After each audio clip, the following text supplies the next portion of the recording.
Welcome to day 189 of the New Way. I'll read Mark 9:38 through 41. "Teacher," said John, "we saw someone driving out demons in your name, and we told him to stop because he was not one of us." "Do not stop him," Jesus said, "for no one who does a miracle in my name can in the next moment say anything bad about me.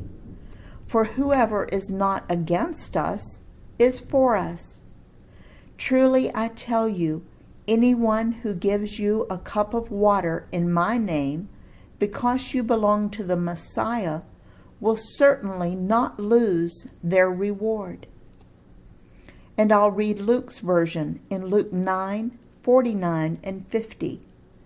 "Master," said John, "we saw someone driving out demons in your name, and we tried to stop him because he is not one of us." "Do not stop him," Jesus said, "for whoever is not against you is for you." The disciples were guilty of feeling that their group was superior to others who were also following Jesus' teachings. You will be tempted to feel that certain churches or groups or denominations are wrong. Be careful and make sure your beliefs are grounded in truth and not pride. Here's another teaching of Jesus. I'll read Matthew 18:6.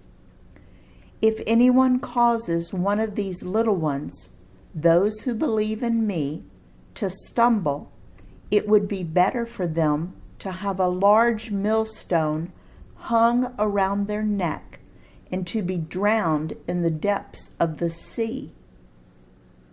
And I'll read Mark's version in Mark 9:42. "If anyone causes one of these little ones, those who believe in me, to stumble, it would be better for them if a large millstone were hung around their neck and they were thrown into the sea." And here is Luke's version in Luke 17:1 and 2. Jesus said to his disciples, "Things that cause people to stumble are bound to come, but woe to anyone through whom they come. It would be better for them to be thrown into the sea with a millstone tied around their neck than to cause one of these little ones to stumble." Now, who are the little ones that Jesus is talking about?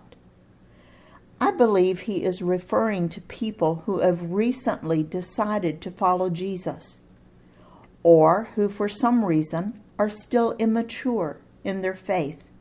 He calls them little ones, which is a term of endearment, and he clearly states that they believe in him. Stumbling could refer to all kinds of spiritual questions or problems. Some typical stumbles for a new follower of Jesus include doubting whether the Holy Spirit did indeed come into their lives, doubting that they will be able to hear his directions, or questioning whether they will be able to be obedient. It's also not unusual for a follower to go through periods of questioning God's character. They might wonder whether he is indeed good, fair, always right, powerful enough to meet their needs, etc. For your information, a millstone was a very large, heavy stone used as the platform on which grain was smashed into meal or flour. Jesus is using very graphic language to make us realize the seriousness of our behavior and the impact it can have on fellow followers, especially the little ones. Several years ago, we were in a church where the pastor chose to engage in sinful activity. I saw firsthand the damage that one man's sin could do to the little ones.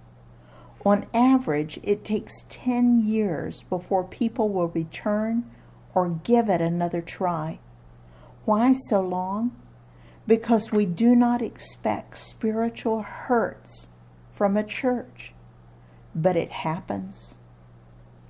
I know of little ones, new followers of Jesus, who quit attending church because there were not enough seats to sit down when they entered the room, and no one offered to make room for them. I know young followers who quit attending church because someone commented about the way they were dressed. I know young followers who quit attending church because no one said hello to them. Let me read Matthew 18:7. Woe to the world because of the things that cause people to stumble. Such things must come, but woe to the person through whom they come. We are not responsible for other people's decisions, but Jesus says, woe unto you if you are the cause of it. This statement by Jesus sounded very strange to the people of his day. In Jesus' day, everyone lived by survival of the fittest. In today's world, thankfully, because of Jesus, you have probably been taught to watch out for the little ones, or the weaker ones, or the younger ones.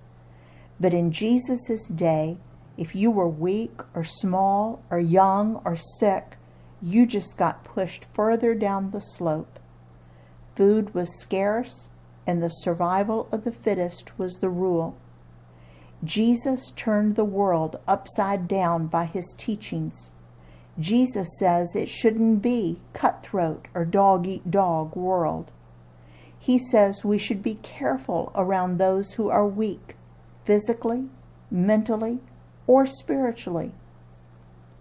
This was a strange new teaching, and the people were fascinated by it. The Pharisees, not so much. Why? Because they liked catering to the rich and the famous, not so much to the weak, the poor, and the sick. Be careful that you don't fall into the common trap of becoming a fat follower. A fat follower is one who loves Bible study, but never applies it or lives it out, and certainly doesn't share it with anyone. Like the Pharisees, they crave new ideas and insight and new ways of seeing the Bible. They want music that emotionally stimulates them and makes them feel close to God, and they keep getting fatter and fatter without ever sharing it with anyone. They love the fellowship, but don't want outsiders to come in. In his service, Dale.